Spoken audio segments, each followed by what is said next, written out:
And we're live. And that is not an illusion. You are actually seeing two of me because I'm signed in on two different devices so that I could even do this hangout, which is a massive pain in the ass, but I do it all for you. You could say you're just taking being bipolar. You really committed to the piece, you know? Yeah, I misunderstood what was meant by bipolar. What Is that a polar bear who likes to have sex with identity disorder. two genders? A bipolar. Oh yeah, Never mind. Oh yeah, I'm just the two genders. Exactly. Yes. There are just two. Oh, I can't even bother. I can't even. Two genders.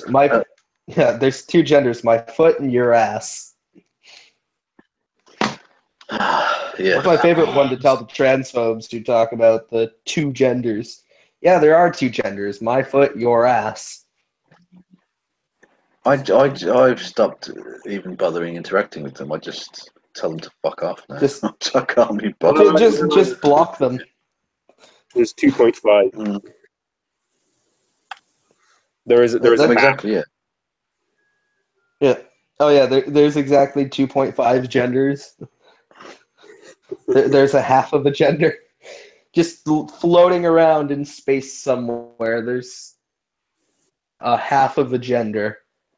The other half was annihilated by the sun as it escaped into the ether. I didn't know you had a son. Hey. You didn't know I had a son? Well, Kev, I tell you everything. How could you forget that I had a kid? I had a son. Do you think smaller people have less gender than taller people? Do you think smaller people are what, sorry? Do you think smaller people have less gender? Yeah, absolutely, yeah. It's done on proportion of body size. So if you're like a giant, you've got loads of gender. I'm 4. If you're okay, I'm 4.6 feet, and my gender would be best described as sort of eh. You're 4.6 feet. Very small. Yes. That is yes, small. I am. I'm also like 88 pounds or 42 kilos, and wow. I'm also 100. You weigh about as much as one of my tits. That's ridiculous. One of your what? One of his tits. That's what he said. One of my man titties. All right, then. Yeah. This hangout is off to a great start. Yes. Well, yeah. Yeah. Well, I've learned something there. So what are we even talking? What are we talking about, Joshua? I don't even know. I mean, it was mainly meant to be a shoot the shit, but I mean, you all clearly use the internet. So, what have you seen around, or what are some things that you've seen around on the internet? I know stupidity. Lots of stupidity. Of the guy in the UK. There was a sorry, hot what take. at a time? Sorry, I'm going to mute myself. There was a hot take from the UK. Oh yeah, there was a guy who posted like a picture of his like fry up. It was like 3 sausages, some mashed potatoes, and beans, and he was like, "I don't care if this offends the Muslims." Yeah. Yes, I'm sure the Muslims are offended by your eating habits. Everyone was mostly. Why would any Muslim be? They're not. They never are. They're not offended by the fact that you eat bacon or you eat sausage. I know. Exactly. What's offensive is when. Do you know what's offensive is if you cut off a pig's head and you put it in front of the Jewish community center or you put it in front of a Muslim community center. Yes. Yeah. That's a way different act than being like, oh, look at me, I'm eating sausage and bacon. Are you triggered yet? They're clearly not offended by it. Because you can go into any shop in the... Yeah, you can go into any shop in the country and buy pork, anything basically, anything you want. And I mean, I live in Birmingham, which is like about I think it's about 20% Muslim, even though that guy on Fox said it was 100% Muslim, which was fun. It was fun. It was fun to find out I'd been a Muslim all my life without knowing it. That was Oh cool. yeah, oh yeah. You've been a Muslim your whole life, and like I mean, nobody ever to be told fair you. though, with the Guinness and bacon sandwiches, I've been a fucking terrible Muslim. But yeah, with the 20% Muslims here, if they were offended by that, they'd get the places shut down. But you can walk into a butcher shop anywhere and get whatever you want. Or They're not offended by it. They don't give a fuck about it. They get on with their fucking lives, unlike you mentalist. You know? Also, not only are they not like even then, like they might not necessarily get the places taken down, but they'd try to get the places down. They'd at the very least be protesting and making noise about it. But there's no noise to be made from Birmingham about some fucking Muslims trying to shut down bacon and pork and whatever in butcher shops. Yeah. Well, my favourite thing ever was that one of the Christmases. Sorry, I'm just relaying a thing. This fucking crazy woman. It was a letter she wrote to her supermarket about whether they were selling halal meat, about like halal chicken and stuff. And she even specifically asked, like in the list of things, she asked about halal pork. No, I think you're safe on that one. I don't think they're going to be selling halal pork. Seems though they also aren't, going to be selling, I don't know, fucking married bachelors, you fucking dickhead. What are you talking about? Anyway, sorry, that amused me. One of the things. Reactionaries can be pretty amusing when they fall on their face and don't actually manage to do anything. By the way, I noticed that Miguel is in the chat. What's up, Miguel? Oh, not much. I just got here. I just came back from work, ate a bit, and I was reading a bit of Ellen Willis. Nice. What were you reading? Or what book were you reading by Ellen Willis? Well, it was her anthology called No More Nice Girls that was released in the 90s. And I was reading one of her big articles called Towards a Sexual Revolution. Very fascinating woman. Definitely one of the more interesting second wave feminist thinkers that I unfortunately believe that does not get enough respect or even mention, which is a shame because she's quite the powerful intellectual. Well, that's the thing, though, really, is that when you get people who are pretty good people in a movement, they either get, like, whitewashed to all hell, or they get, like, they get their images cleaned, so that in the modern day, everything looks like, oh, she wouldn't be pushing the system today, or they wouldn't be pushing the system today. Or they just get completely fucking erased, depending on like what kind of role they played. So like Martin Luther King, for example, has been like whitewashed to all hell as essentially he would be a conservative today and he would hate Black Lives Matter and but they tend to miss all the things where he essentially says a lot of the things where he speaks about a lot of the things that are still happening today and says that they're wrong and that like those need to be changed. Martin Luther King's work still has not been done. Not everything has been. Oh. And also from a socialist perspective as well, it's always interesting to bring up with these fuckers who could claim he was some uber capitalist chap or whatever. The very last thing he was doing before he was killed was labor activism. He was doing labor socialist activism, campaigning against Coca-Cola. Yeah, that is literally the last thing he was doing before he was killed. Well, yeah, not to mention that the guy himself had basically claimed to be a socialist. So it's not like it's not like he shied away from the label. And if anything, the label was even more controversial back in the 60s in America than it is now. Yeah, because you were just sort of getting out of the McCarthy era. Yeah, so clearly there was something of an issue. But it's interesting you bring up the term whitewashing, because the other day I was introduced to the term pink washing. I don't know if you're aware of that as a. Oh yeah, that's when you refer to that's referring to essentially the LGBT. That's when you refer to the LGBT community, and it's essentially trying to erase some of the more violent aspects that were very much a part of the activism of. Oh right, okay. Oh, I've heard about it in a different. Stonewall, for example. Most people don't people have heard of Stonewall, but most people don't know in detail exactly what Stonewall was. The Stonewall riots, those happened because for years in places like Stonewall, people had been gay bars had been getting raided so that they could arrest people who were gay. They could arrest them for sodomy, essentially, under sodomy and different anti-gay laws. For example, oh well, you're gay, it's illegal to have relationships with another person of the same sex as you, so get into the back of the paddy wagon with you. These people were getting arrested all the time. Yeah.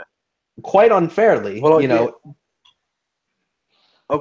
absolutely, yeah. But I heard about it in a slightly different context, actually. Well, that was I'm sure that is used as well, and actually fascinating.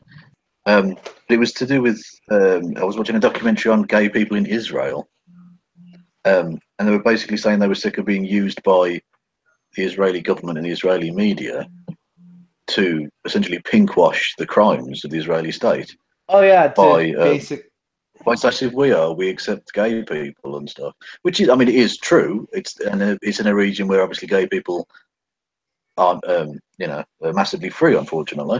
But that doesn't excuse the other things, and the gay people in Israel are sick of being used in that way as a propaganda tool. Oh yeah, that's the thing with U.S. U.S.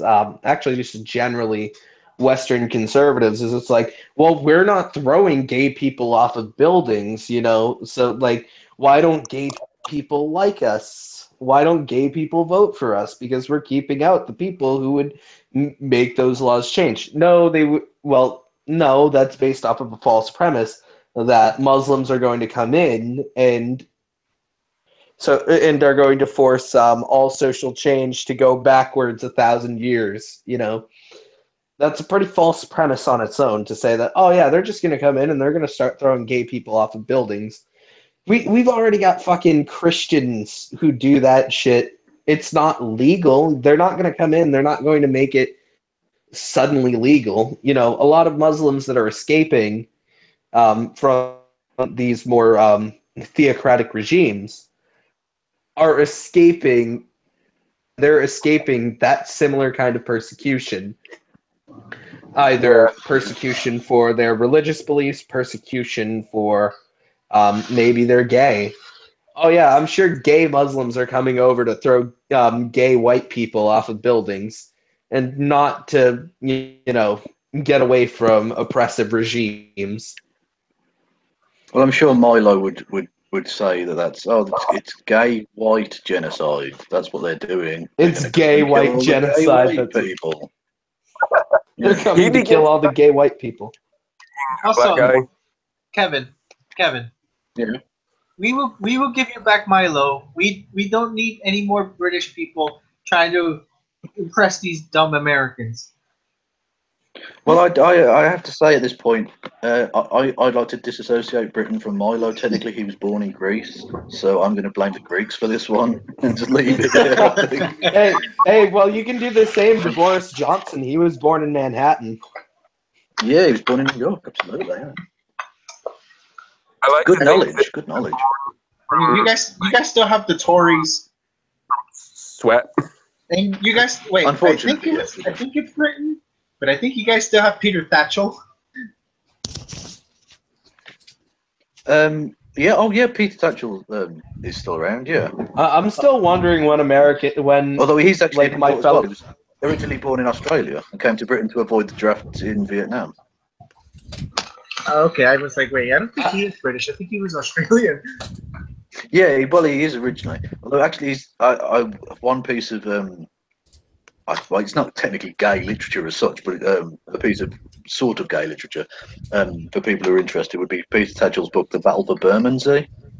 That book, it was the book he wrote, and it's become more topical recently because it was about the election he fought in a place called Bermondsey in London.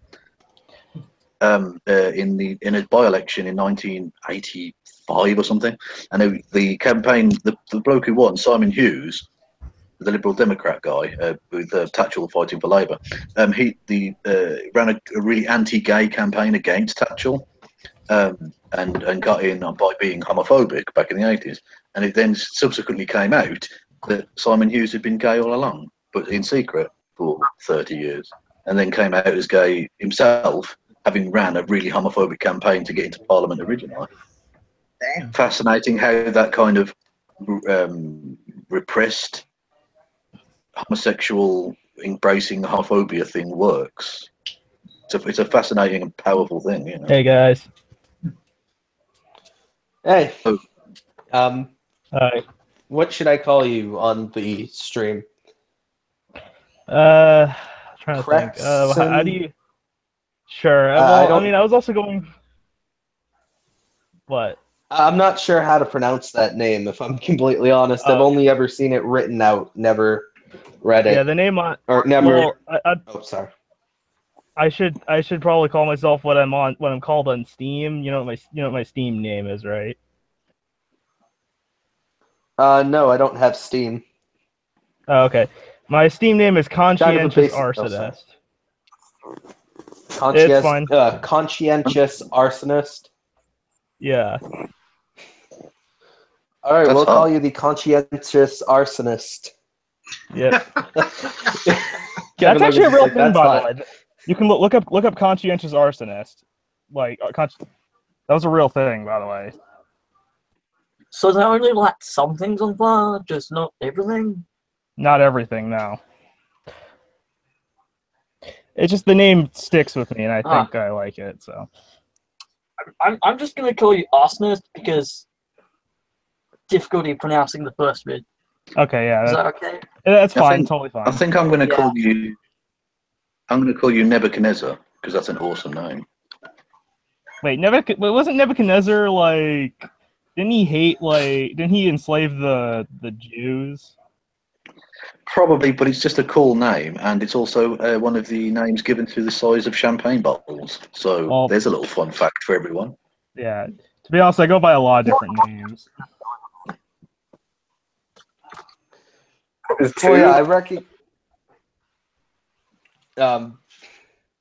I remember you having Galliani in your name at some point. I don't know if you still have it or not. I can't see your full name on here, but I changed it. yeah, I remember Galliani. Like, I remember doing a lot of research on who he was when I had heard about the quote unquote anarchist bombings, which, I mean, they were attacks, and but they weren't really terrorist attacks. You can't call them terrorist attacks because they didn't target civilians. Yeah, they didn't target civilians. Regardless of whether you agree with them, they aren't terrorist attacks because the targets are not fungible. Yeah. You can't just say that, if you're targeting specific politicians, and you're saying, I am targeting this specific politician for this specific reason, it's not the same as saying, well, no, this person represents a group that we've decided we hate, so we're just going to cut his head off. And I have to say, I'm not sure I totally agree with that definition. I would still suggest that a targeted assassination or whatever would still be terrorism. I think that's still terrorism. Well, one's terrorists, Look, maybe another's freedom fighters. Well, exactly. Yeah, I was going to get into that semantic, not semantic, ideological thing as well. Of saying, I'm not saying all terrorism is necessarily inherently evil or bad. It can be like the American revolutionaries were seen as terrorists. Nelson Mandela was called a terrorist. I mean, terrorism isn't always bad. Just in terms of the actual definition, I would suggest that it doesn't have to be just civilian attack that would be classified, in my eyes anyway, as a terrorist. That's a great point. I mean, may I remind everybody that terrorist usually refers to non-state actors. Yes, that is true. Yes, that is how states classify terrorism. Like Yeah, the I would FBI or suggest the that- I would suggest NSA. that- Or... Stop talking so loud. Sorry, I would suggest what's been going on.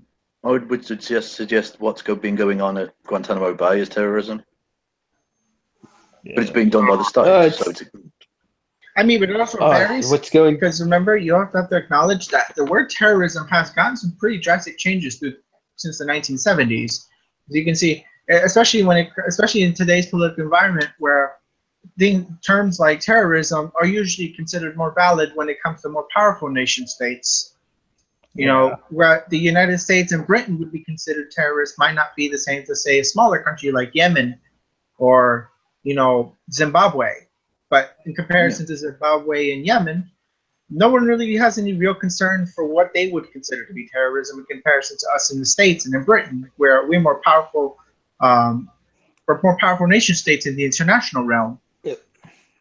yeah.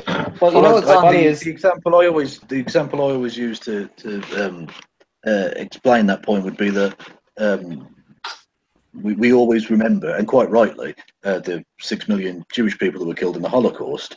But do we remember the 10 million plus that were killed in the Congo by Belgium? Yeah. Does well, anyone no, remember that? because they weren't killed by socialism. You can't spin it around as being killed by socialism, so therefore they never actually died. Hashtag ANCAP logic.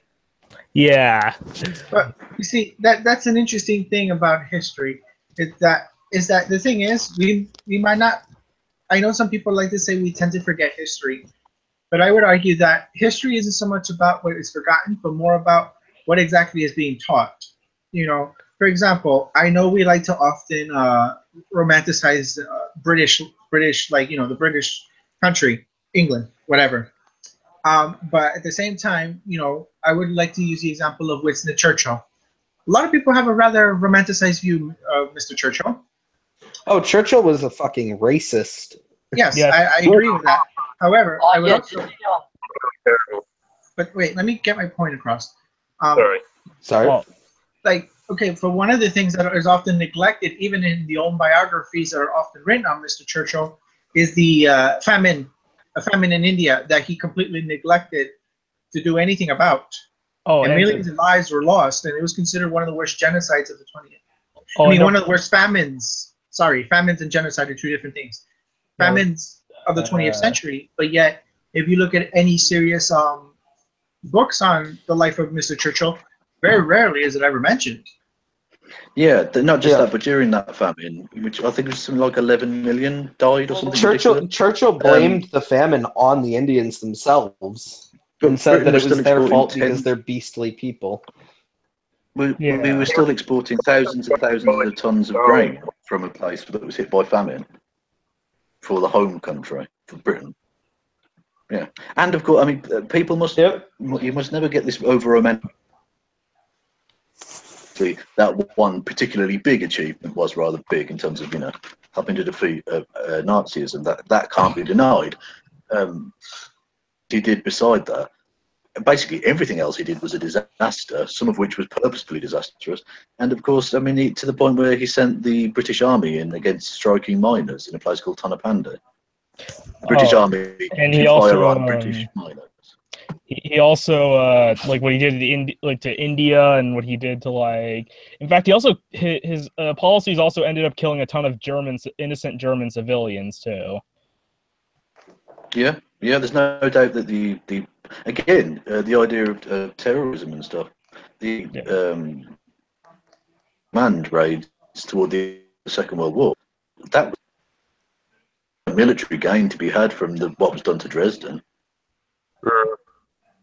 That was just murder, but it's because it's been done by a state. We see it as something, and not just that. The individual pilots and bombers and stuff, I don't blame them because they're just doing what they're doing to try and win a war against an enemy that they despise. But the people at the top have to know that you're just killing civilians at this point. There's not a fight going on here. You're just killing people.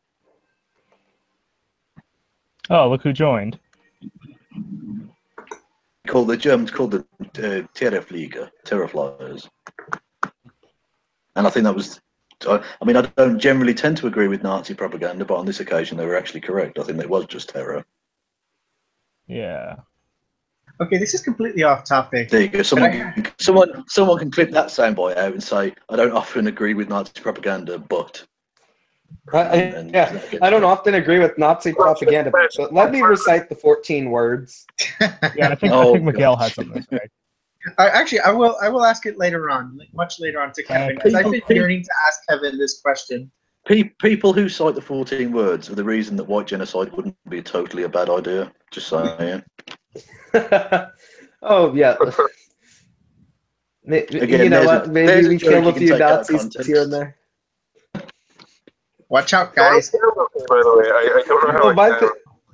My thing is that even if I heard that joke out of context, I'd be like, yeah, "This is not proof of anything. Yeah, that's funny. This is not proof of anything. That's just fucking hilarious." Okay, well, let's make it certain. Then I'm okay with giving them a platform, but they'll be dropping through the platform on the end of a fucking rope. That's fine. I think I made that nice and clear. I think I made that exact joke. By the way, Facebook, I said that the only this stream cannot be monetized now. This stream is so not monetizable. my channel is not monetizable, Kevin. Have you not seen my channel? It is not monetizable. Yeah, Wait, mine's pretty rough.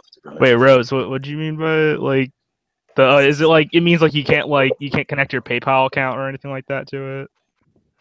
Oh well, no. When I say it's not monetizable, I mean that I can't get ad revenue from YouTube. Oh, okay. I can still get. I mean, I still get that sweet $30 of Patreon money every month. Yeah. It coming from one guy in the chat right now. Yeah. Who we've been talking to the whole night. When you say it's not monetizable, do you mean your videos just don't get taken as not monetizable, or they just? Oh, I just mean that none of my videos would be monetizable if I tried to monetize them. Do you not try to? I haven't tried to since they put in the AdSense thing, but also I've never really gotten enough views to actually be able to monetize anything. I think this is my thing with it though. When people say, "Oh, I don't monetize," you should, because it's basically just free money. Yeah, I mean, because if you're going to be making the videos anyway, you might as well just put the ads on it. Who cares? Yeah. I mean, every time that if people don't want to watch it, you can click past it. Yeah, I was thinking the same thing too. I mean, or any time that I've put on monetization, I think that what I got in total was like 34 cents, and I never actually saw that 34 cents. YouTube won't send you like a check until you reach like $100 from what I've heard. Oh, like $60. 60 in yeah. Yeah, £60. No, 60 quid. $60, but because it's always in dollars for some fucking reason. Yeah. So it's $60, which is about like £40 or something. You want to know what's actually been bugging me like a lot, not as of late, but not as much, but more or less something like there was a. Okay, so you've heard of that channel called like. There was a channel I found. It had an animation called Transformers, and by God, it was some of the most garbage ever. Oh yeah, I remember that one. What channel is this? Sorry. That made me shit blood and vomit blood, to be honest. What channel is this? Sorry, I didn't. It's Flash Gets. Oh right, no, I've never heard of those. Sorry. Yeah, it's some horrible animation video I remember seeing. It just it was you mean the kind of channels of the ones making horrible animations that aren't even trying. Yeah, that, and also they're poking fun at quote SGW feminazi, whatever you call them. Yeah. Well, I mean. Oh right, so it's really original stuff there. Really great original fresh content that isn't stale as a fucking 10-year-old turd. Brilliant. When you call yourself a liberal but sound like Rush Limbaugh. Was it? Yeah. Was it? Yeah, that's literally Sargon right now. I'm a liberal. Was it- Also, I'm going to repeat everything that Rush Limbaugh says. Yeah. I'm a liberal, but I'm going to do a series on the Jewish question. Yeah, brilliant. Well done. he actually cited an alt-right source, right? You guys. He does all the you time. Guys, He spouts the same shit. They all do. you guys, Yeah, you guys. Kevin has many videos dedicated to like Sargon, like basically flirting with the alt right. Actually, not flirting, like literally getting into bed with them. What is Sargon? Hey guys, I am reading What's Sargon? scientific literature. Oh, Sargon of Sargon Akkad. of Akkad. More like Escargot, YouTuber. or fucking cracker. I'm never gonna get over that Kevin Logan video of with Alex Jones literally shilling Sargon. Oh my god. Yeah. Although they fell out, actually. That was brilliant. They did. You're muted, Look, obviously, Mugwump. yeah, You know who- he shouted Sargon out, and Sargon was like, "Oh no, Sorry, I it's too was- obvious now, so I'm gonna have to do a video like Also, like you debunking guys the So he did a mild thing debunking the gay frogs thing, Yeah. and then Alex Jones came out and was like, "Sargon of Akkad's gone to the left. He's a fucking sellout." I was like, He's "What?" gone to the left because he doesn't believe in gay frogs. He's on the left, You know what? so that means You he know is. what's funny? I know conservatives who don't believe that fucking gay frogs bullshit. Gay frogs. You know, oh, they're turning the frogs gay. What? Not my Oh, favourite one ever was They turn the frogs everything favorite- bad, apparently, to us. my two favourite Alex Jones lies were the suicidal shrimp. They're putting chemicals in the water to make the shrimp commit suicide, which is brilliant. Suicide Also, his pills, life- mass murder pills. Also, his lie, and he was clearly making it up on the hoof. Was his lie was that they installed Mao before they installed this? The CIA did this. They installed Mao before they installed Hitler, even though Hitler was dead before Mao came to power. So that literally couldn't possibly have happened. Kevin, Yeah, no, That they was- went forward in time in a time machine. Kevin, you don't know how this works. They went forward Yeah. in time in a time machine that doesn't exist. No, And well, then they basically, thought, clearly, now we got to go back and install Hitler. to us. They're all written by the Jews, definitely. okay, now that we've pondered on that on Kevin, on Alex Jones and Sargon, I have to ask you, Kevin, because I've been yearning to ask this. I don't know if you ever noticed on that video that you made, but why the fuck was Alex Jones on Nambla? Alex Jones on Nambla. Yes, when you first started the video of Alex Jones talking, it showed that website, and I don't know if you know what that website or organization is. Yeah. Yes, Okay, I'm so aware of it. Yeah. NAMBLA stands for North American Man Boy Love Association. I wonder Yes. why was Alex Jones on that website anyways? I was Oh, curious because to know that. basically, it's basically with Alex Jones, everyone he doesn't like is somehow secretly involved in paedophilia. Everyone. This country and Britain has like a big history with that whole shit. I'm not even gonna go onto it right now, but This is the thing. This is the thing that's so disgusting about it, though, because obviously that is a problem, and it's a problem that needs to be fucking destroyed.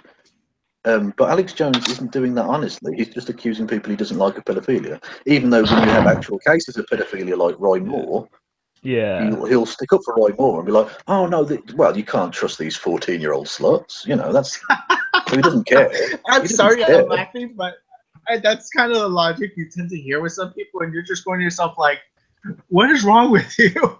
Yeah. You know. Yeah. When they say like, "Oh well, the 13-year-old clearly seduced him." What? 'Cause 13. I mean, 'cause Okay, I know, those people that rail against pedophilia and then go, "Oh yeah, you can't." The 13-year-old must have seduced them. It's like, okay, you can't be against pederasty or child molestation and then say that it's the child's fault when it's someone that you like. That's not how that works. wait, hold on to that. And I also, one of the things that annoys me so much is the semantic bullshit of, "Oh, well, it's not pedophilia, it's hebephilia." Well, no, let's just call it what it is then. Child rape. Wait, Kevin, That's what it is. I know you guys have an equivalent. I know you probably heard the name Tom O'Carroll. Vaguely, I can't say I know it specifically, He but I've was heard the one name. of the more popular members of the Pedophile Information and State Exchange in England. Oh, okay. They I don't used think to I've be, heard or that. they existed a few years before NAMBLA did, and they Okay. would go on like they would have like this publication of like trying to, abolish age of consent laws and all this stuff. And they actually did gain Right. some small legitimacy when they hung out with the people from Liberty. You probably know about Liberty. They're the equivalent of the ACLU Yeah. in England. Yeah. They're led for a long time by a woman called Shami Chakrabarti, who's now in the House of Lords. By the way, just letting you know, Kevin, this is literally like sex is Miguel's area of academia that he's from. He actually Oh, okay. what is it, like sexology or something, Miguel? Yes, I do mostly sexology work, but I also do other areas as well. I don't just study simply sex, but sexology is my main thing. But yeah, that's like your main area of study. Yeah. Oh, and I also no, go on. What is used on? Like, do any of you have interests in like? What do you like to do? I know it's kind of derailing and unrelated. Who's the question towards? First, I gotta ask. I mean, I just got a new copy of Mass Effect 2 for my Xbox 360, and I've been enjoying that. Well, my brother's actually playing Mass Effect right now in my room, or our room. Hey, can you guys hear me? I can hear. Yep, we can hear you, Ben. Okay, Yep, cool. we can hear it. Yeah, I'm a little muffled. I don't know how I sound. I assume I'm sounding okay. Yeah, you sound alright. We can hear you. Sean and Jen. That's good. Yeah. Okay, cool. Because I know. Well, you know that, Kevin, you know that he changed his channel name to Sean, right? Because Jen was getting blamed for things, or like was getting blamed for being part of like the videos that Sean does. No, well, that's clearly not true because they're not two different people. They're the same person. They're a symbiotic organism. Yeah, they're just shaped like two different people, but they're shaped like two different people, but they're connected at like the leg, and they share a blood system and a brain. It's not Sean and Jen. It's Sean and Jen. It's one person. Sean and Jen. Yeah. Also, a little bit off topic, but I remember not too long ago seeing the movie White House Down, and apparently there's a white supremacist redneck extremist in the movie who has a freaking Circle Day tattoo on his shoulder. Like, what the heck? A circle what? A Circle A, like a punk style Circle A on his Circle A punk, like a punk styled Circle A on his shoulder, like on his on one of his shoulders. I mean, to be fair, it's not that Hollywood writers uncommon. don't understand what these things mean. It's I not don't that understand what any of uncommon. these symbols are. To be fair, it's not that uncommon seeing this rather dodgy area of anarchism that does have a white nationalist element. They're known as national anarchists. Oh my god. And also known as not understanding what anarchism is, so therefore being nationalist. This character in this character in a White House Down's name is Carl Killick, and in the story, his backstory is when he was at the age of 12, he tried blowing up or burning down and blowing up a post office because he felt like it was pandering to, like, it was employing too many African Americans. Talk about a whole lot of yikes. Yeah. He's not right. He's less of a threat than the SJWs.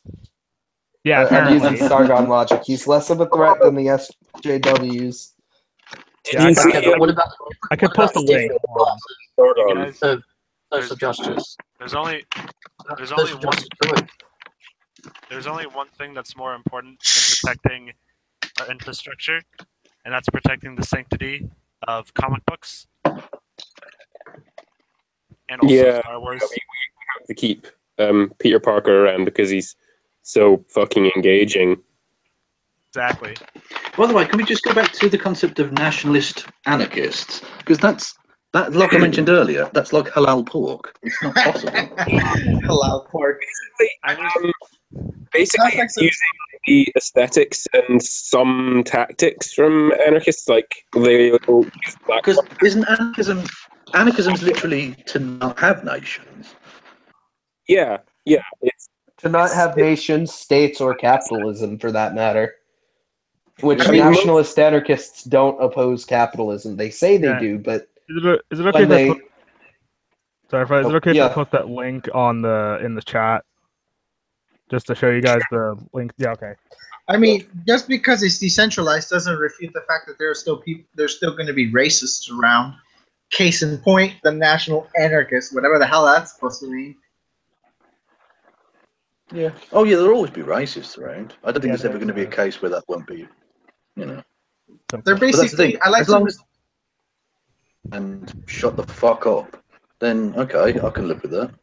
I mean, the way I describe a national anarchism, it basically means neo-Nazis who hate centralism, so they want decentralized racist, a decentralized racist society. That's what So I basically basically- consider it. Nazi Bitcoin is what I call it. I don't know. Nazi So Bitcoin. just Bitcoin then. Swastika coin. No, I call Just it Bitcoin, then. I call it swastika coin. Swastika coin. what was it? National, Yeah, It's Bitcoin- not Bitcoin's basically- Bitcoin, it's swastika coin. national, Is national. anyone surprised that Bitcoin went down by a third in 2 days? Is anyone surprised by that fucking crash? Nope. Jesus. Nope. Yeah, no, I'm Nope. not. They're a I fucking mean, really, joke. the only use there is to Bitcoin is if you want to buy drugs on the internet, or Like you on- don't on want to have a Silk paper Road. trail for drugs that you buy. Or, Like if you buy it off or you Silk want to Road. be Yeah. you want to be an Or- ANCAP and masturbate furiously over your 0.6 bitcoins. Or- Wow, well done. Your 0.6 Bitcoins, I mean, I think that on its own would be okay. Yeah, but so like- that's the thing. It's because if you want to buy a Bitcoin now, it's like however many thousands of dollars. A lot of these people don't have enough money to have one Bitcoin. So I mean, Yeah. this Yeah, surely but that shows you that this capitalism like thing one isn't for grand. everyone, because it's not meant to be for everyone, because you're not rich enough to win this game. So why the fuck do you want this game to continue? Surely we can do better. A game where everyone fucking wins to some degree, rather than 2 people win and 10 million people live in fucking poverty. You something, cunts. something. Yeah, how sad- dare... Like something, when... something sad agorists. Yeah, something sad agorist. Yep. a book that's about trains. Oh yeah, by the way, Kevin, Ben here lives in our nation America's hat. He lives in America's hat. Oh, in okay. the foreign land of Woolly Bumblebee land of the- land. The land of the moose, Yeah, where the moose roam free. yeah, yeah. Canada. But Canada, as what I have to say, Stimulator all of would the call people it. in Canada, right? It's for large parts of the year, it's rather snowy, isn't it? Rather cold. Move somewhere that's not freezing fucking cold, you mental bastards. Well, actually, it depends what part of It's- Canada you're in. I mean, the part of the U.S. I'm in has pretty much the same weather as South Canada Yeah. throughout the whole year. Well, move The best- to Iceland not or frozen Iceland. land. No, I feel- South. I South. feel Okay. like- No, I feel South like the- I Canada feel like in the the best summer part- is fucking sweating ball. Like it's fucking ball. It's like swamp Space. ass hot. Yeah, it's Well, pretty no, humid up here there's too. got to be a nice medium. The only, yeah, Indiana, the Move to Indiana. only real like nice place I can think of in Canada in terms of like weather is probably like British Columbia, but as 'Cause far it's as I because of the know, name. British Columbia is like one of the more expensive places to live. Like usually, the conception up here, from what I've seen, is that it's like the land of like rich retired people. I have friends, well, in various parts of Canada, but I've got friends in Prince Edward Island as well, which is quite Yeah. cool because that's tiny. Well, I mean, you're also friends with Woolly Bumblebee, if I understand correctly. I mean, I'm not enemies with Woolly Indeed, Bumblebee. who's just outside Montreal, one of the Yep. few of the Anglos that lives there. Yeah. Yeah, one of the few Anglos that lives outside of Montreal. The rest of them are just French. Yeah, to be honest, I've actually never been outside the United States. The closest I've ever been like out of like well, not out of, but the closest I've come. Of course you haven't. You're American. Of course you haven't been outside of America. No one in America I mean, goes anywhere, do they? the furthest I've actually ever traveled is New York, and that was like when I was like really little. Well, where are you from then? How far is that from you? I'm in North Hollywood, so. Oh, right. So it's literally the other side of the continent. Okay, that's still pretty far. Yeah. I remember going on Hey, holiday. I live just north of New York City, like Yeah, I live just east of it, just east a little bit, and then up, and yeah, there you go. Yeah. Oh, I live just I live just a little bit north of Boston too. Well, I'm a member of many Boston-based sports pages on Facebook, and I post as being from Boston East, which I thought was quite interesting. In old England as opposed to New England. Yep. Yeah, I kind of noticed that you tend to that basically Boston is my backyard, but I couldn't give a fuck about the sports teams of Boston. You know, I know that they exist. I know that the Celtics are a thing. I know that the Red Sox are a thing. I know that the Patriots are a thing. Oh, the red flags. You live in one of the meccas of like queer life, bros.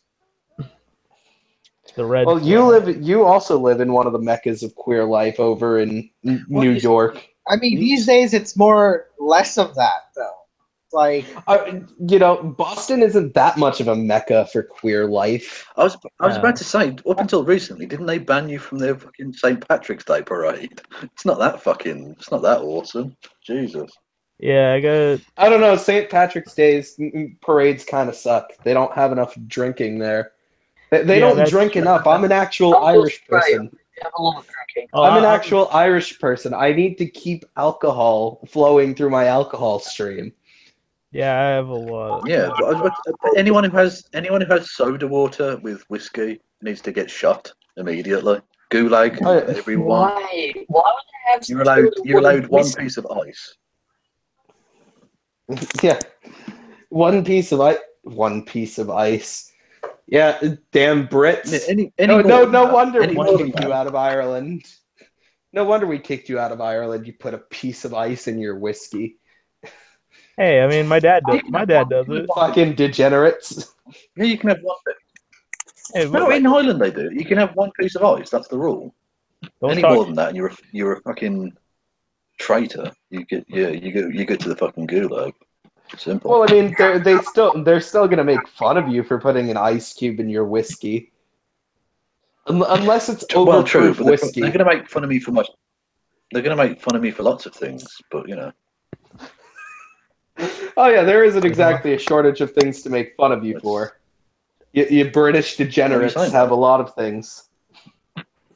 Yeah. Well, technically, I'm also a bit Irish as well. I've got an Irish passport. Yeah, I'm a bit Irish. I still get to remain to be European. Oh, you get to leave afterwards after the apocalypse. Well, my dad always, because my dad's from Ireland, and he always said we always had Irish passports because he said if they ever bring back conscription, we're moving to Ireland. Fuck it, I'm not fighting for this bollocks. Fair play. I think that's fair enough. Yeah. I need to get like a Canadian passport sometime soon because you know. Hang on, are they just going to give you? Do you have a right to be in Canada? They're just because you live sort of near the Canadian border doesn't mean they just give you a fucking passport. I have French Canadian family. Rose. Okay. They're quite stringent about who can emigrate to Canada. I think my dad tried to emigrate there, and they wouldn't let him because he was too old. Because they thought he was just going to retire and live off their benefit system. Well, that's freaking ageist. Yeah, come on. I think that's probably fair enough in terms of like having. If you're going to have a system of national borders, and I know that's controversial in this room and all the rest of it, but if you're going to go and do that, you probably don't invite people who are just going to be a drain. Would probably be. Well, he wasn't too far off. He's in a field that is like actually in quite high demand, especially I think in Canada. He does engineering. That's quite high. Although he's No, no, I was thinking of just getting a passport to go to Canada and then stay there illegally, like overstay my visa. squat. Why would you want to live in Canada? That's a better reason. I mean, better question. Whoa. To avoid being conscripted into America's next war, probably. I don't know. I mean, they still have Justin Trudeau. I don't want to live under that. Although, to be honest, personally, I'd rather live. You go on. I mean, personally, I'd rather live under a barrel. Under a I mean, I wouldn't. I mean, the thing is there aren't many places worse than America that you can go to. You know, I mean, there's Saudi Arabia. Do you really want to live there? I've heard that in Saudi Arabia, there's no movie theaters. That wouldn't surprise me, considering Saudi Arabia. I don't find that so much because I'm beginning to despise going to the cinema now because people have no standard for etiquette in the cinema anymore. See, my problem with Saudi, but people, if you talk during a film, I think it's my legal right to literally torture you to death. Stop it. If you either want to watch a fucking movie or you want to talk. If you want to talk, fuck off out of the movie theater. Here's an idea. Just. No, what if going there to eat? They're eating really loudly. You're not in a fucking restaurant, you cunt. Shut up. I'm trying to watch a bastard film. I had a hilarious idea. My problem with Saudi Arabia is that alcohol is completely illegal there. I'd be arrested within like the first few days. Oh, and they recently just allowed women to get. They just legally allowed women the right to drive. Yeah, I remember seeing that. Like Hillary Clinton was like, "This is a big move for feminism," and everyone was like, "Yeah, but what about the weapons you allowed to be sold to this regime?" I feel sorry. I feel sorry for all the feminists that fought really hard for women's lib, and then you have Hillary Clinton here saying, "Oh, you see, guys, this is very feminist." Rest in peace, Ellen Willis. You died in vain. Well, to be fair, right, it's disgusting that women are treated the way they are in Saudi Arabia. Yeah, absolutely. I don't disagree with that. To where they are now, that's still wrong. It is a step forward. It's a step forward from a really shitty place to an ever so slightly less shitty place. Definitely. But that is ever so slightly better, which is always a good, even if it is coming from a comparatively shit place. Yeah, you know what really like? Do you guys remember BPS? Oh, BPS. Black Pigeon Speaks. Oh, pigeon pizza. shit. Yeah. Pigeon shit. That's what. Yeah. The funny thing is, he's Canadian, but he lives in Japan, and he talks about like white genocide and all that shit. Wait. Yeah. He lives in Japan? Yes. Oh my. He does, That's yeah. so Tokyo. He lives in fucking freaking Tokyo. Kevin Logan did. Well, I've said this right. I called you Kevin Logan again. Yeah, you can call me. Didn't you get call me Mr. Logan? Yeah. Mr. Logan, didn't you get put in a video with Mr. Cameron Watt by Black Pigeon Speaks? Indeed, yes. Yeah. But Also, please call me guys. Kevin. Mr. Logan's my father. Yes, I did. I got put in a video with me and Cameron Watt dancing in pantsuit, no, pajama suit thing. It was really strange. I thought that was fun. I actually know what he looks like, and his real name is Felix Lace. Yeah. Yeah. He was originally like a tour guide, like a travel tour guide, but now he's like a freaking like. But I Nazi. love these anti-immigration, all these anti-immigration people. Right, you've got.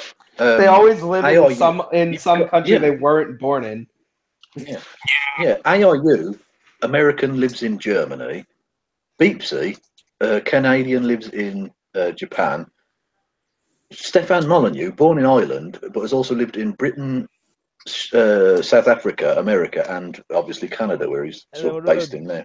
And then Milo Yiannopoulos, born in Greece, lived in Britain and I suppose to a degree in America as well. Like, Boris these people are not Johnson, anti-immigration. Boris Johnson, born in America, lives in the UK.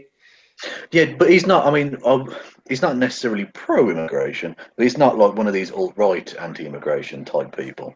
Like he's at least vaguely sensible, which is not a thing you can say Oh, and very then you've often. got Davis.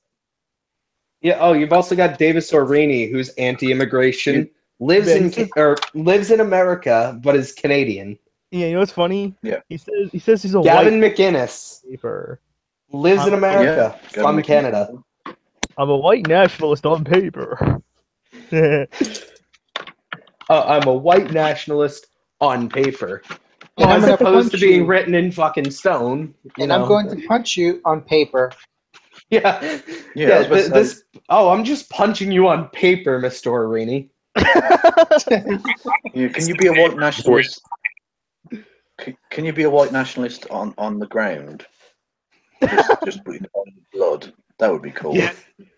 You can't be a white nationalist on the ground because they're too busy trying to drive helicopters. No, fart copters. Why? I should Oh, say. those people with the helicopter ride. Oh They're all God. so original, these people, aren't they? You know what's funny about the Kevin want to know what's really funny about the helicopter rides joke is that the only person that Pinochet ever threw out of a helicopter was one of his own men. He never threw a communist out of a helicopter. Oh, is that true? Oh, okay. Yeah. The only person he ever threw was one of his own guys out of a fucking helicopter. Not of a toy remote control helicopter that has like a freaking speaker attached to it that makes fart noises. This is a real thing, by the way. What? So instead of doing helicopter jokes, they should be doing raped by specially trained dog jokes. Because that happened on the penis show. Or Just so you know. Oh yeah, I remember. That's actually one of the most worst things I ever had to do in terms of research. I had to take about a week off making that episode because I had to do the research. I had to read the report that was made by the Reconciliation Committee. Yeah, you did. Political opponents under Pinochet, and the descriptions Yeah, these you did. people give of the sexual torture. Yeah. How any human can do that to another human, I don't know. I remember seeing that you also did a hangout with Gonzalo too. Yeah. Well, he was going to come to Birmingham, to my hometown, and like wanted to meet up and have a drink, and I was like, "No, you're a fucking dick." And he was badgering me, so I just thought, well, I'll do a hangout instead, just to shut him up. And actually, on a personal level, he's okay, but his politics are just abysmal. I mean, really, just unacceptable. Yeah, fucking yeah. I have a friend who's actually been on my channel a couple of times.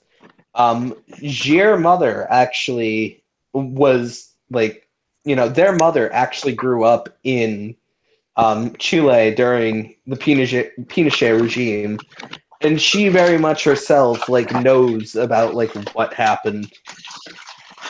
Well, this is the thing. Gonzalo grew up in Pinochet's Chile as well. Like he's of that age. Like I think he's just in his early 50s.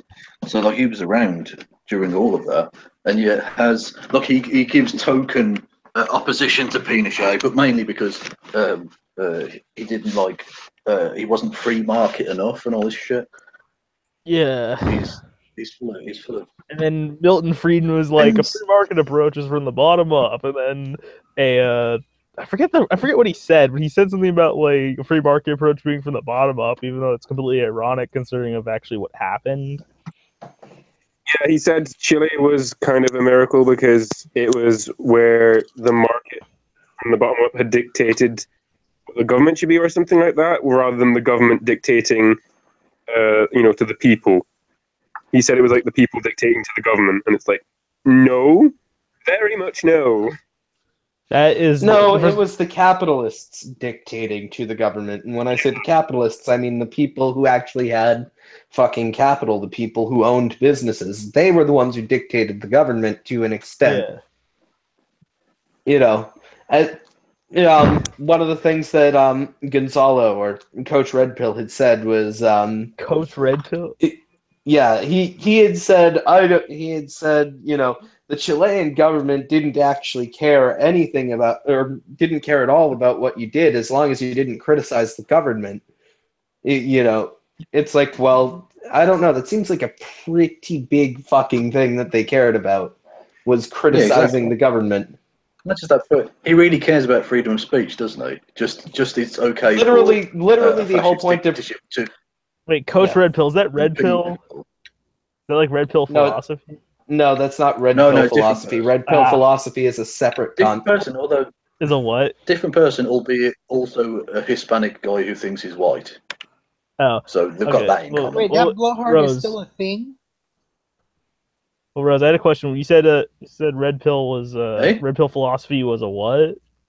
I said he was a different A cunt. Hispanic guy who thinks he's white. Oh, okay. To be fair, these guys exist by the numbers, unfortunately. And They're gonna can we run blow out. up all the meanies, please? Who are the meanies? The big fat meanie. They're gonna Just run out. Are the meaning people it's in the not chat anybody with who's not dicks? nice.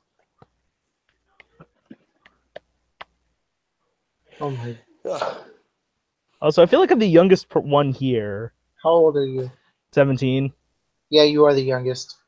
Okay. Yeah, you're a babby. Oh, I'm super. But your ID So said that you were old. 21. Yeah, You can't come in here. There's alcohol in here. And here in America we have backwards liquor laws. Get the fuck out. Yeah, you don't want to liquor backwards. That's terrible. Vodka enemas all the way. Under anarchist, vodka enemas for everyone. Wait, enemas for everyone? Is that what you said? What? Oh God. Sorry, I'm mishearing it. Enemas with vodka. You keep your friends close and your enemies close. So. No, but Kevin, you know what I'm talking about, the liquor, when I say the liquor laws here are backwards, right? Like here, you have to be 21. 21 years. So you can be drafted to fight in a war, but you can't have a beer. Fucking hell. Yeah. That is. Let's Yeah, I've technically broken the law on stream before by just opening up a beer and drinking it, It's not like they're going to ever actually do anything about it. I'm sure that the police care way more about something else. There's a black guy they got to harass on the street somewhere. Yeah, or they have to harass a homeless guy Or, yeah, they have to take away a homeless guy's blanket. or harass a squatter or a loiterer or a trespasser or something like that. Yeah. I remember one of the things that kind of solidified my idea of what the police are and what they do was when I used to work door to door. I used to do door to door sales for a while, like a gig economy type thing. It was fucking shit. And one of the places we went to, we'd always work really late because that's when people are actually home.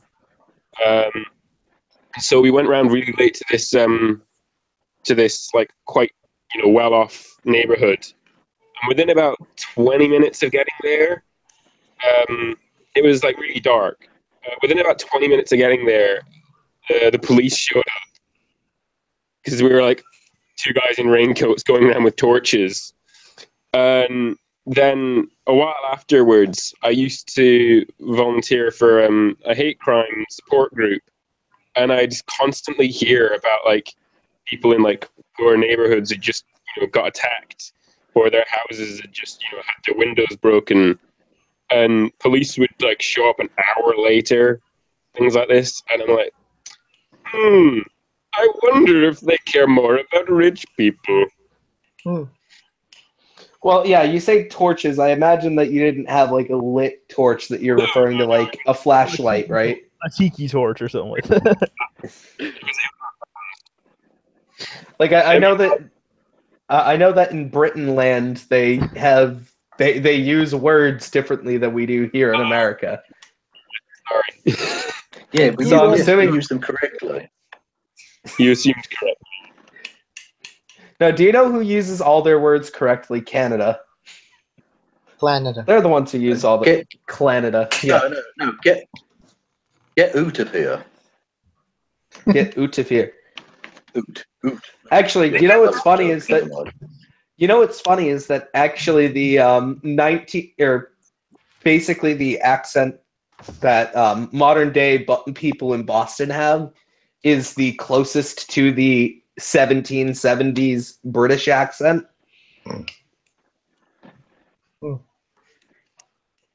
Funny enough. How do you know though? Because how do you know what people sounded like before audio recordings? There, Imagine people just asked. Oh fuck! I had a really good joke there, but I've forgotten it now. I've forgotten the name. I mean, I'm assuming. Well, I mean, Imagination. No, they usually get it like from like writing about how like people have written about how things are pronounced throughout history. You know, and it's basically about trying to go back and read the stuff and Bruce, there's literally whole fields of study around like how accents and lingo evolve. Obviously the Boston accent is not the same as the Boston accent was in the 1770s, so it's of course going to sound different. I mean, there are also new words that have just come in to the English language since then. But it's essentially basically, it's people looking back at the linguistic roots and looking at, it's basically something that they basically just assess. I don't know exactly how they do it because it's not my field of study, but there is an actual legitimate field of study around it in linguistics. How people actually, like how accents actually were.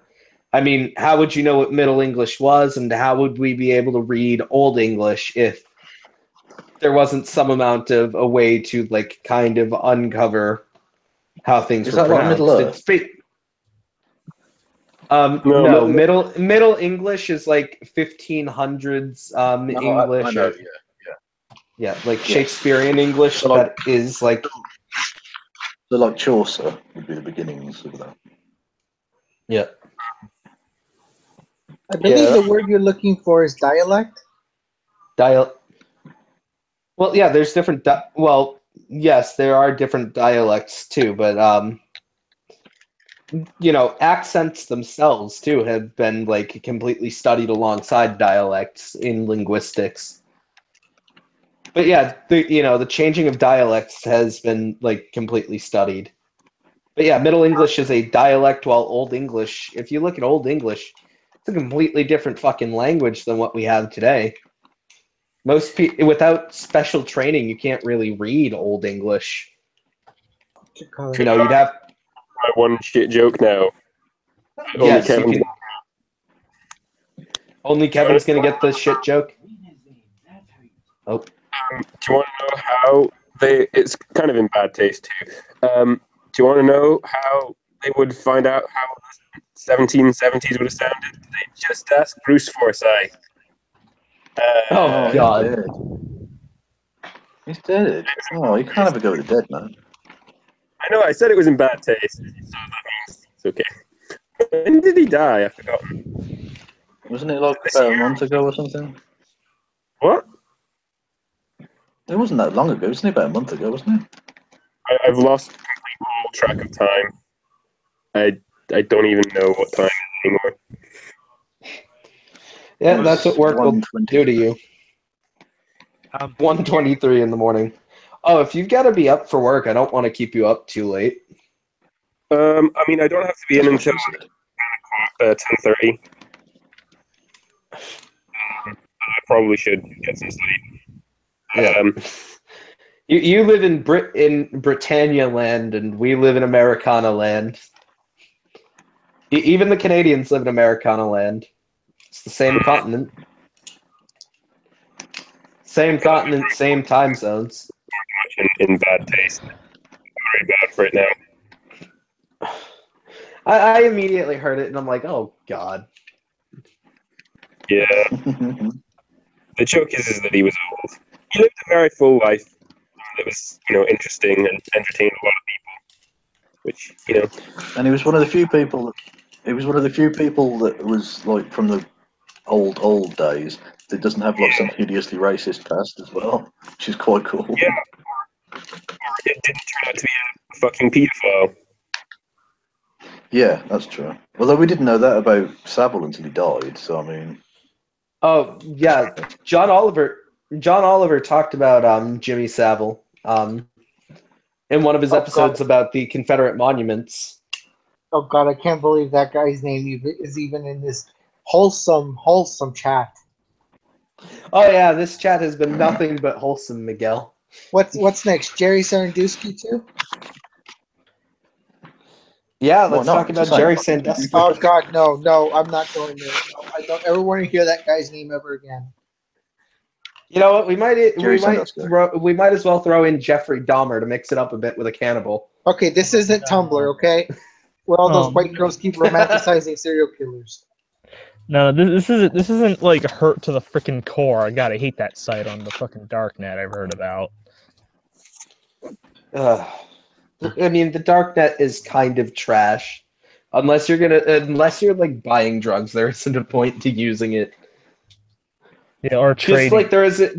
Just like there isn't a point to using Bitcoin unless you're trying to do something illegal with said Bitcoins.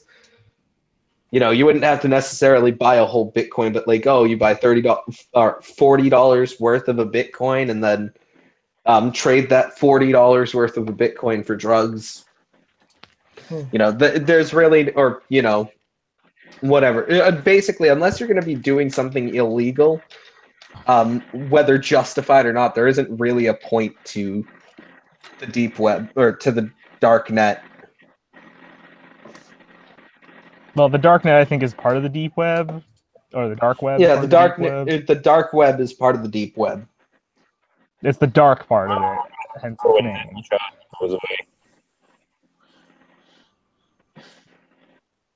Like, there's obviously you can do other stuff like use VPNs and stuff, but I mean, even then, those can. True. Yeah. Some people I understand why someone would use Tor, but I don't know why someone would use the deep web unless they were going to do something that couldn't be done through a normal website. Well, as Tor's website says, it says that Tor is not all you need in order to browse anonymously. Like, you have to set up a VPN. You have to set up a VPN and stuff, and you have to use all the software and all that. Yeah, it's slower, but it's basically like a way to get like privacy, which I am 100% in favor of having privacy from the government. Yeah. Even, I don't think that I'm not of the belief that if you don't have anything to hide, or if you aren't doing anything wrong, you don't have anything to hide, I think that the NSA has overstepped its line monitoring, or has way overstepped the line by monitoring everybody in the States, for terrorism, when terrorism is such a small threat that it doesn't need millions of dollars for people just to look at probably what is mostly just people who watch porn on their mobile phones or whatever. Damn it, the government knows my Pornhub stash. Yeah. The government just knows that, the government just knows now that I'm into BDSM. But what use is there? You paid millions of dollars so that the government could know what porn I watch? I mean, now YouTube that seems kind of wasteful to me. Yeah, there was this weird thing I remember finding that was absolutely No, I was making a joke. I know. Although I have talked about that to some extent, not in any kind of detail. So it's not like YouTube didn't know anything that I just said before. Yeah. Yeah, apparently there was this guy who said that he found something on the darknet from which you can it's basically pickup artistry bullshit. You can get that regular. Pickup artists. They make me want to give them a special punch to the face. No, it's something called MK Delta or whatever the fuck you call it. No. What? I don't want to hear about MK Delta. Is that actually a real thing? What is it? Let me look it up. Hold on. I thought that was. I'm assuming that it's going on to like this pickup artistry. You know, I don't want to hear about misogynistic bullshit. Yeah. You know, it's just there's a lot of that Why do floating you on the watch my internet. channel? I watch your channel because at least you're like, at least you're making like you're taking the piss out of misogynistic bullshits or out of misogynistic bullshit. I remember. Yeah, I should probably clarify that. Yeah, when I say that's all I talk about, I don't mean I talk as a misogynist. I mean I talk about people being misogynists. Never mind. My then boyfriend at the time, the playlist for Kevin's channel, for the Descent of Manosphere. I was like, look at how many like fucking scumbags there are. He's like, oh god. No, okay. So I found it's something related to okay, so it's something called the Shogun method or whatever the fuck you call it. It's something really dumb. The Shogun. Well, I mean, okay. Do you expect anything well thought out from misogynists, though? No, it's by a guy named Derek Rake, who was a programmer, but then started a freaking thing on because based on something he claimed to have read from the fucking darknet, that this thing it always works with any woman you find. It's like, oh, shut the fuck up. There's people talk about like. Sounds like women are sidebar. people. People are like women are people. People don't have like a single. There's not like a single trick that works for every person to get what you want. You know, Food. you say this, every Everyone woman will likes be. So doesn't matter what you are. Well, I mean, doesn't Rory always ask you for food, Kevin? Indeed, yeah. Oh yeah, Kevin. But with I human, just very simple. You capture them, right? You put them in a room and you starve them until they love you. Simple. Yeah. Trick that will work with everyone. Yeah. I know what and it's water. You know, So Kevin, I want to ask: are you a cannibal? Potatoes. Those questions are the same thing, by the way. If you can't tell. Yes. I got the joke. Yes, I am. I like them fried, and basically yeah. You like them? You like them fried? Do you like them as chips, crisps? Like them roasted, everything, mashed. Yeah, all of those things and more. Yeah. I mean, that all really. of those things There's and only more. so much you can talk. There's only so much you can talk about potatoes, really. I mean, they're very versatile as a food stuff. Not very interesting, though. Not in any way. Although it is interesting to talk about That's me throwing shade at potatoes there, by the way. That's just in case you're wondering. You know, although the implications of Kevin Logan being a cannibal and eating potatoes is, you know, that's interesting. I just want to clarify. I'm not actually a potato. I'm a human being, and I am also a cannibal in that sense as well. So it's all good. I mean, I think Rory wonders what you eat when. I think Rory's one. British people eat pussy. Yeah, we just eat the poor. You eat the poor. No, America eats the poor. You know, I just said about. You know, I just fucking said that British people eat pussy. And Rory's just looking at you like, you eat what, Kev? You eat what, Kev? I can't do the French Apparently, accent. the young as well people as you. are now eating ass. Apparently, that's a thing for the young folk now. That's Oh, always I- been I- a thing.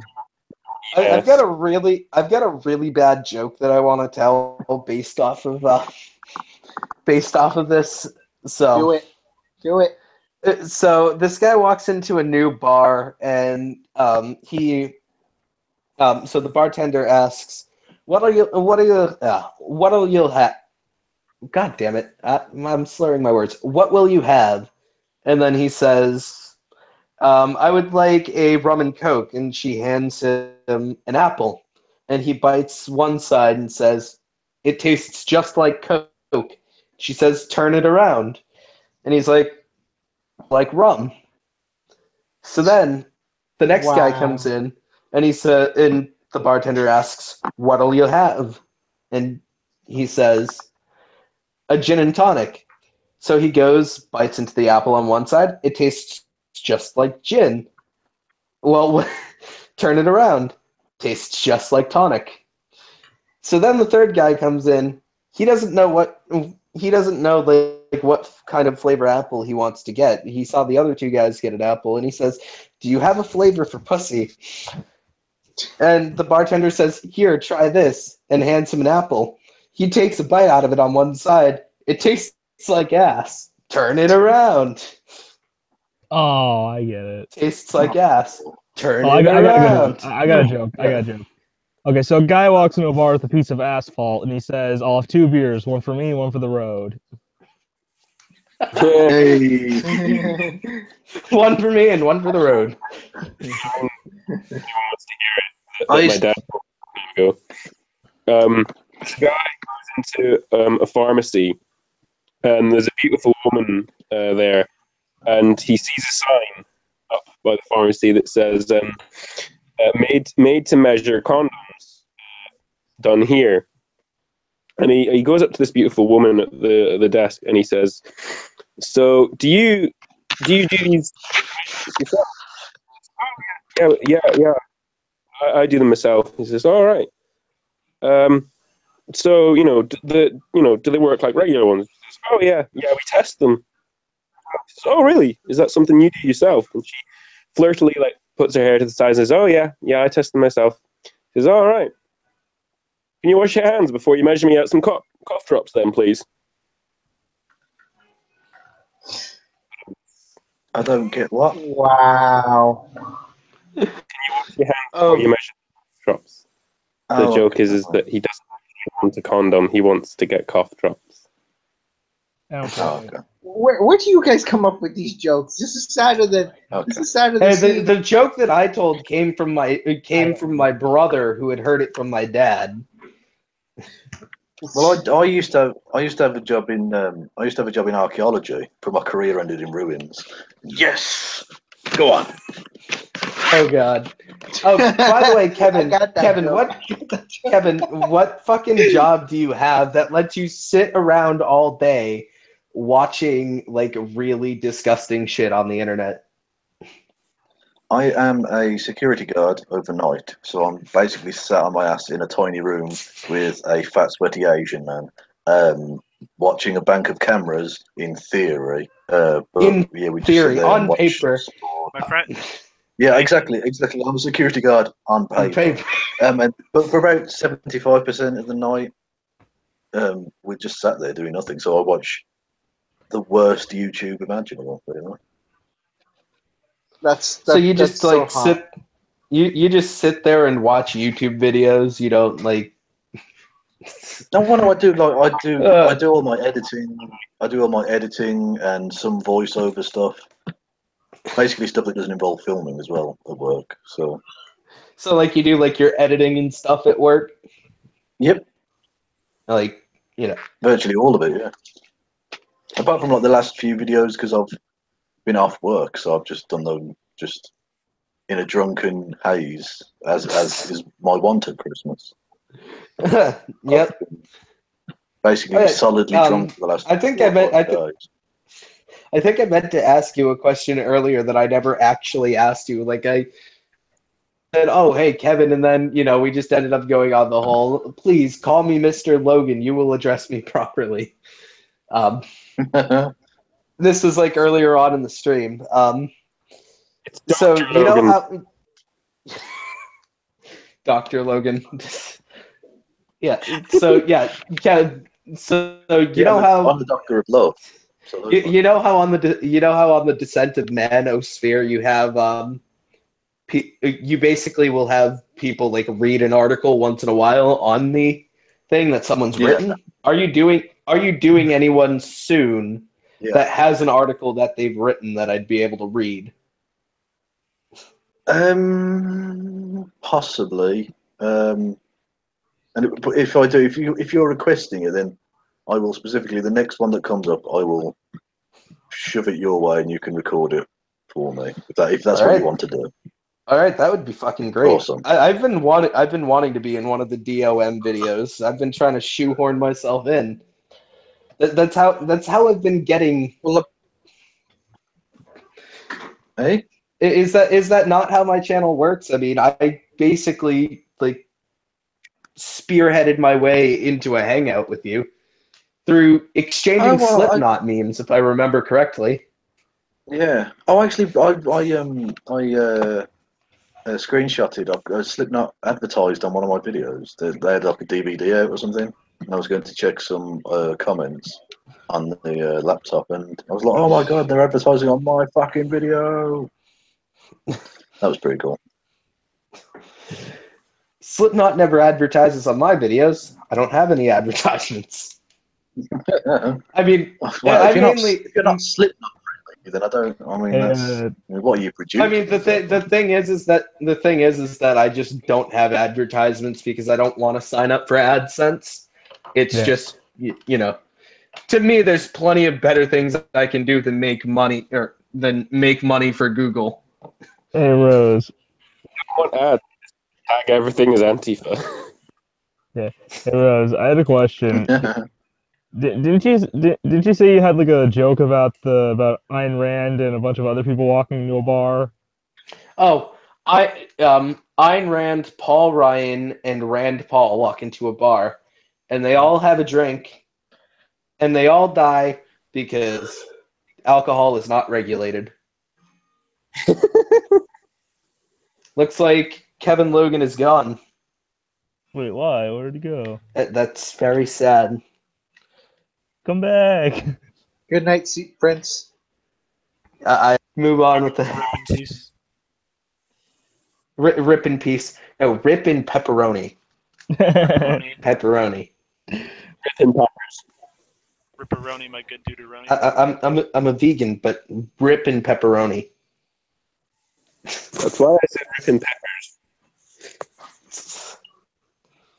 But rip in pepperoni sounds funnier. Okay. Anarchy was I find a it mistake. funny that anarchy was a mistake. Miguel's just like everything. Just the left was a mistake. The left, the right, the world, humans were a mistake. Yeah. I mean, Also- I'm always like the left is a mistake. And whenever some leftists say something really stupid, Yeah. I'm still very much I- a leftist. But some of the shit Rose. you hear some fellow leftists say makes you want to kill yourself. I have something. Yeah. Yep. Yeah, Rose. So I also had like this conclusion that like, what if like tankies are actually probably just like actual Marxists, such as like libertarian Marxists or autonomists, like that don't know that's what they are, but are in the closet about it, or confused and all that. Do you know what I'm trying to say? Yeah. Yeah. I mean, I think I just a couple of years I found myself like basically as like I was a Marxist Leninist, but not like open, like not calling myself a Marxist Leninist and trying to say that I hated the USSR, but I basically had without having actually read it, but like as I read like more theory, I kind of became even more and more libertarian. And I become more libertarian as like I read more about socialism. Libertarianism. Ha! Libertarianism is for cocks. Unlike us Marxist-Leninists, Stalin did nothing wrong, okay? It was those Western imperialists that keep smearing the good name of Stalin. You know what's funny is that I've heard actual Marxist-Leninists basically say that they think Stalin is bad, which then comes to my point of then why are you a Marxist-Leninist? Why do you call yourself a Marxist-Leninist? They say it's not what Stalin did. It's just a theory, not actually what they did. And it's like, but how does that work? Well, I guess that. I mean, the thing is that like Marxism-Leninism was literally written by Stalin. Like, I wouldn't consider myself like I don't generally find myself like defending Bakunin or even saying that like all my theories are based off of Bakunin. I tend to recognize the baggage behind Bakunin. But I mean, I'm not an anarchist because of Bakunin. I read Bakunin after I was an anarchist. Yeah, same. Daddy Bakunin is still better. I would I would still prefer to I would say that the person who kind of brought me over to who brought me to like the libertarian left would be Kropotkin.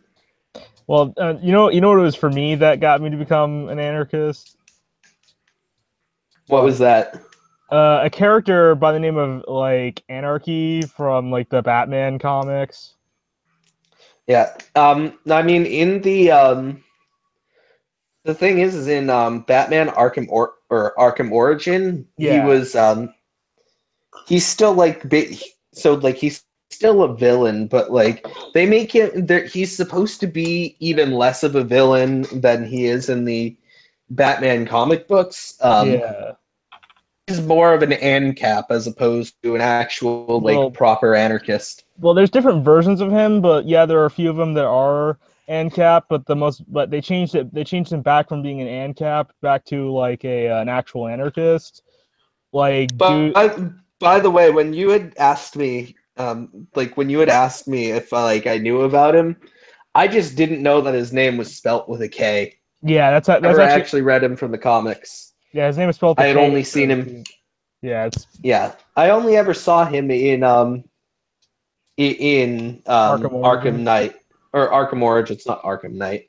Arkham Origins. I also became an anarchist because of Counter-Strike Global Offensive. Yeah, because in that game they have a quote terrorist faction called anarchists, and all they are just black bloc punk teenagers. Yeah, the thing is that anarchism is often misrepresented in the media as just opposition to the government, which it's way more complicated than that. It has actual political goals. It's not just looking to get rid of the state and be like, well, we're done here. We don't need to do anything about corporations. No, there's opposition to corporations and towards patriarchy, private ownership of the means of production. There's also patriarchy. Not to mention, there's an actual vision to the thing is a lot of people who will use anarchism aesthetically, who will use the aesthetics of anarchism, will often forget that anarchism has anarchists do actually have a vision, have some kind of vision of the world that they want to see.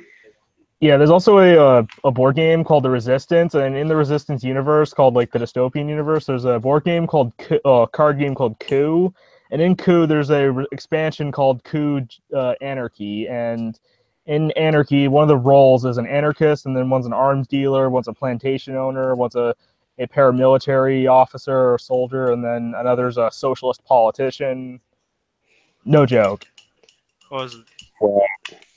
I think going back to one of the questions you had earlier about Marxist-Leninists, I think with some of them it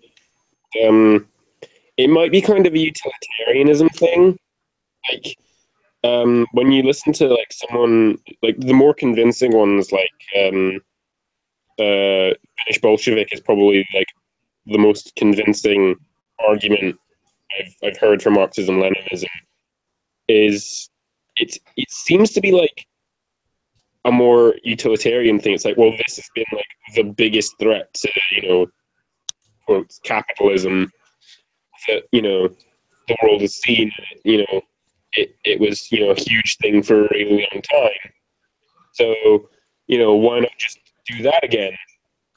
But, they won't address like some of the failures. They'll be like, oh, it fell because of revisionism. It's like, okay, well, how do you stop revisionist dictators from taking over again? How do you, address some of these problems? And the other thing that I find annoying is that Marxism-Leninism is kind of an answer to a question that's almost over 100 years old, which is how do you do socialism in a country that's almost capitalist? And it's like, well, and in Europe, and it's like, well, you don't answer that anymore because almost all European countries are industrialized now. So it's not a question that needs answering. It's Yeah. you don't. Scarcity society now in most first world countries. So yeah. Well, I mean, I've also state planning needs to be done. Well, yeah. I mean, I also I always hear too the whole idea that basically a centralized state would be necessary to either fight off imperialism or to just generally run a society. But that's under the assumption, they're like, well, the only way anarchism would work is it would be a bunch of small communities. It's like, well, that's not really how it would work. You would have different.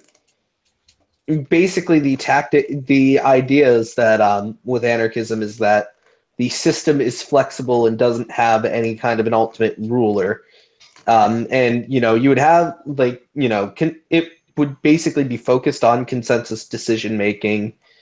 But if you had to do something on like the scale of the United States, it's not like we couldn't be taking like local workers syndicates or local workers unions or whoever was affected by the the local areas, regional, you could get everybody's voice there, and then you could send somebody up you can send somebody up to basically give the consensus that was given down there to then get a further consensus in a bigger area and then get a further consensus in a bigger area. It's basically the idea is that instead of working from the top to the bottom, you work from the bottom to the top. Yeah, and the thing about anarchism is that it's not a national thing. It's more of a thing that happens locally, if I'm right.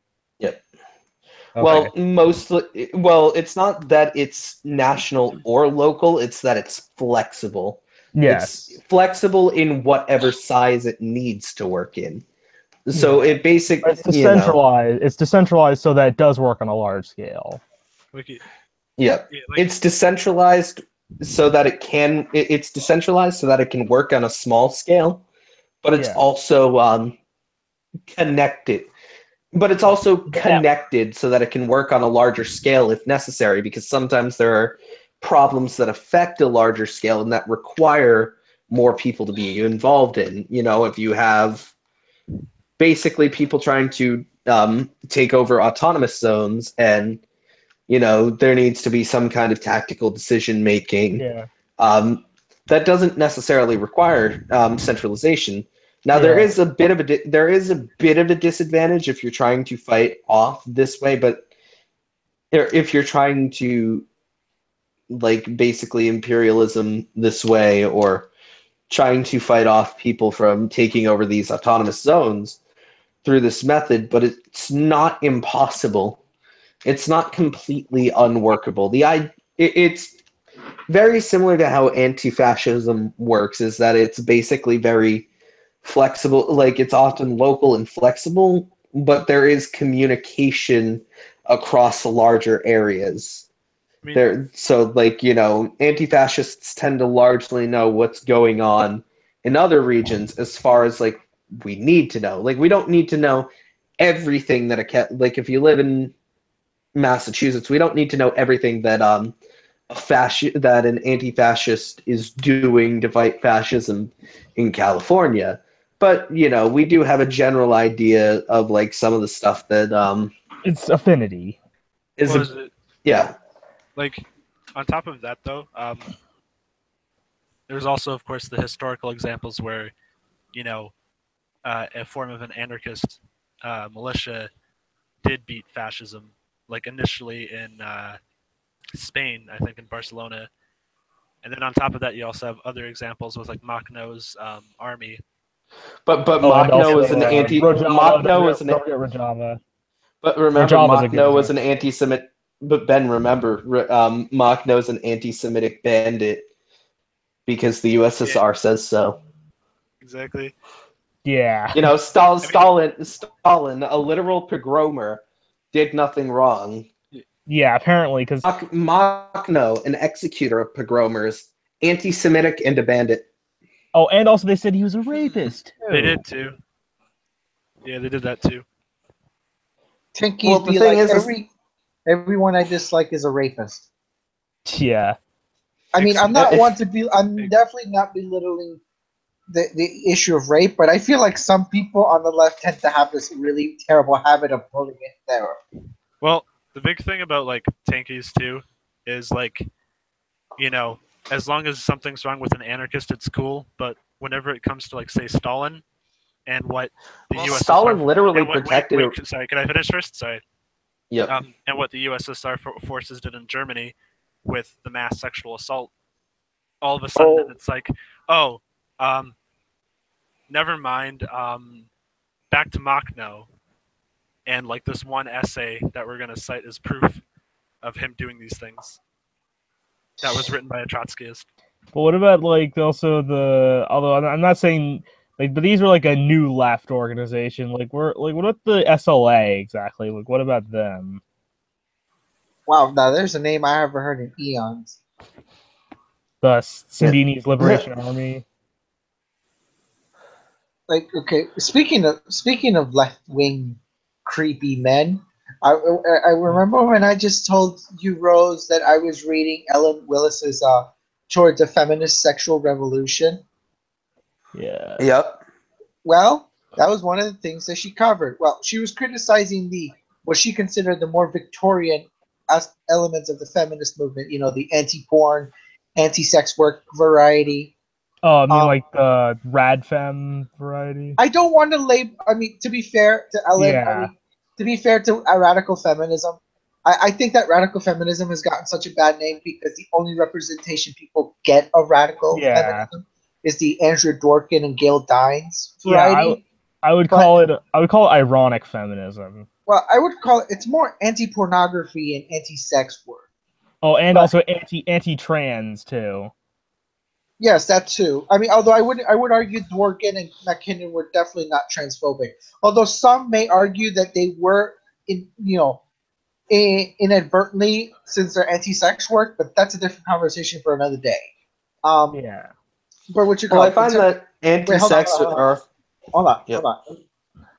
Like like I said, I feel like radical feminism gets a bad name just because the representation that often is provided is only one half of what radical feminism represents.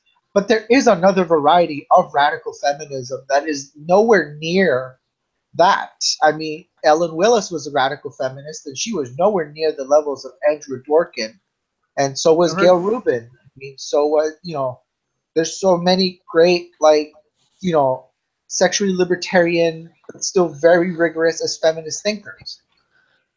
I feel like they're the ones who should have gotten more attention throughout the years because they had a real intellectual framework that has influenced both the feminist movement and the study of sexuality. Especially Gail Rubin, if you read any of her work. Yeah. I haven't read a lot of anarchist works. I must have been reading stuff online about it. But even though I'm not the biggest fan of reading, but I try to read more than I usually am interested in. So.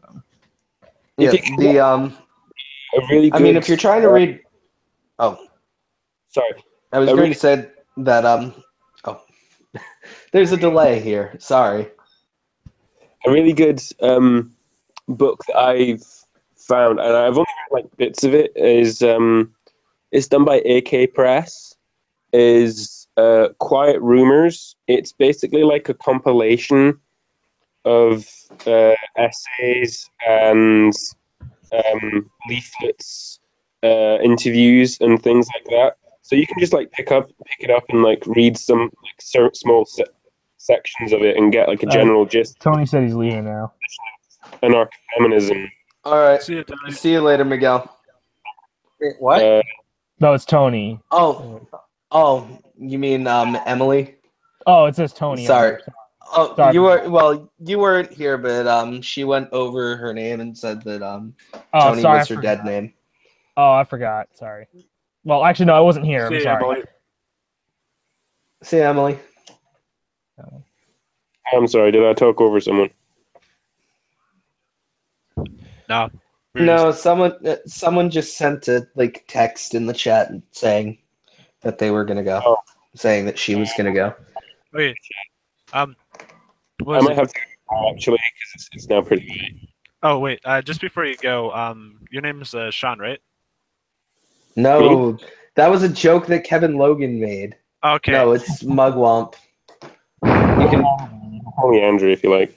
Okay. Well, if you, I don't know, like if you want, there's this channel that some of my friends are working on called Audible Anarchist, and they basically upload audiobooks of anarchist texts. If you ever want to check it out. Oh, I remember I tried to do that with the Anarchist FAQ a long time ago, and then I realized how long it was, and I was like, actually, this is a terrible idea, and I sound like garbage. Yeah. The DPRK did nothing wrong. Oh God, no, not the PPRK. Oh my god. You know, people think. You know, I really hate when tankies just immediately jump to the assumption that I want quote unquote the DPRK. You know, they're not democratic, they're not a republic, but you know, the hashtag DPRK. You know, North Korea. When they immediately think that if I don't support Juche, that I am inherently like. That I inherently want them to get bombed off the map, which is not like true in any case. I do think that the way that the U.S. is interacting with North Korea is completely unfair, and is something that shouldn't be happening. But I can believe that while at the same time thinking that life in North Korea sucks. You know, thinking that Kim Jong-un isn't a good guy. One of the things I think is interesting is the amount of tankies that jump to the defense of Kim Jong-un. But at the same time, I'm pretty sure he was actually looking to bring in more free market reforms, basically like try and make a North Korean sort of deng thing going. And it's like, he's a fucking revisionist in your own terms. And then you've got tankies who literally defend Deng. Who defend Deng. Jesus. Dang. God damn it. All right. That's All right. I'm out now. It was thanks for inviting All me. right. No problem. Thanks for prompting this hangout. I probably wasn't going to do it today, but I'm like, you know what? I think I'll do one today because, you know, I might forget about it later. Yeah. Hopefully the next time I have a hangout, I will actually have my auxiliary cord with me and I won't have to use my phone to record my voice. Hopefully next time so I'll that- have a decent laptop. All right. Bye. All right. How do I leave? How do I leave the hang up button? What? Sorry, what was that? Oh, Andrew was just like, how do I leave? And it's like, you know, I mean, at least on mobile, when you tap the screen, it like not on one of the people, there should be a thing that pops up. It's a red phone that's to hang up. Yeah. So who else is in this call right now? Who else? Ben and Miguel. Okay, so just me, Ben, Miguel, and you. Yeah. Okay. Yeah, the last person not in Americana Land who left Okay. Yeah, other than that, yeah, me, Miguel, and Ben all have like the latest time zone. It's 9:04 for us, Yeah. Oh wow. which that's like Yeah, 'cause- that's like that means that it's probably going to wrap. The hangout's probably going to wrap up soon anyway, but we can still keep going afterwards. I don't know. Yeah. Do you guys want to wrap up the hangout? Yeah, I can stay on for longer. I mean, Yeah, have anything else to do. I would stay on for a little bit longer. Well, This is my first yeah, time I doing a live hangout on YouTube, so. All right. Plus, I haven't. Well, I mean, I'm just saying, like, to shift the conversation towards more like private or Yeah. privately oriented. Yeah. Oh, that's what happened. I unmuted myself on my Kindle. I'm like, why the fuck am I hearing myself back? This is really throwing me off. Yeah, I was wondering why you had like two profiles logged on, and I'm like, oh, okay, I see. They're reading the comments on something. No, it's not because I'm reading the comments. It's because my I forgot the aux cord at my mother's to plug in my headphones to my Kindle. Oh, okay. And for some reason, when I connect the Bluetooth headset to my Kindle, I can't hear calls from Google Hangouts through them, and it just plays through the speaker of this. So I just decided that I'm going to do it through my phone. I almost decided to not make this live at all. Good. Yeah. But I mean, it's been a couple hours, and I'm thinking that I might want to shift to like the end of the broadcast. Yeah. Sounds good. Yeah, did you All right. Hey Rose. Yep. Rose. Yeah. Yep. Did you see the link I posted? The link that you posted. I put a content. The last one I just posted. Before what Emily left the group, is it? Yeah. Yeah. I did not check out the link, but I'm trying to get to it. Yeah. Oh, is that you on the camera right now? On the camera. No, like yeah, you're being shown on camera. Is that intentional? No, it is not. I'm just completely fucking shit up. Yeah, I feel like it happens with me a lot too. Just fucking shit up by accident. I mean, we all do. So. What was it? Not me. I am perfect in every way possible. Oh yeah, we're all sure you're perfect in every way possible, Miguel. So here's what I said: claiming you're perfect is a dangerous game. Well, I don't disagree, but I am the exception. You see, I'm just fucking with you guys. Yes, I'm aware of your humor, Miguel. Yes, you, Rose, not the other person. Yeah, I know. Oh, man. All right, well.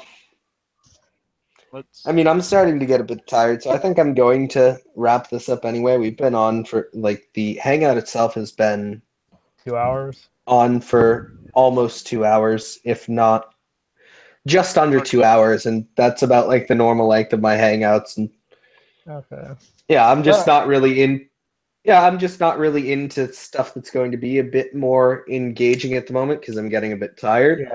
Yeah, right now, like, the time here is 6:08 and it's only like 30 seconds. 6:08, yeah. Yeah. It's like right. a little less than 30 seconds from being 6:09 and then 6:10. So, or the 6:10. I mean, sorry, 6:10. 6:10. All right. Well, I'm calling it. I'm calling it since it's starting to the conversation's starting to shift to a bit more of like mundane stuff. So. All right. Yeah. Thank you for everybody who came and watched. Yeah. I'll see you all later. Yeah, this was a good first time. We'll see you all later. So. See you. See ya. All right. Bye.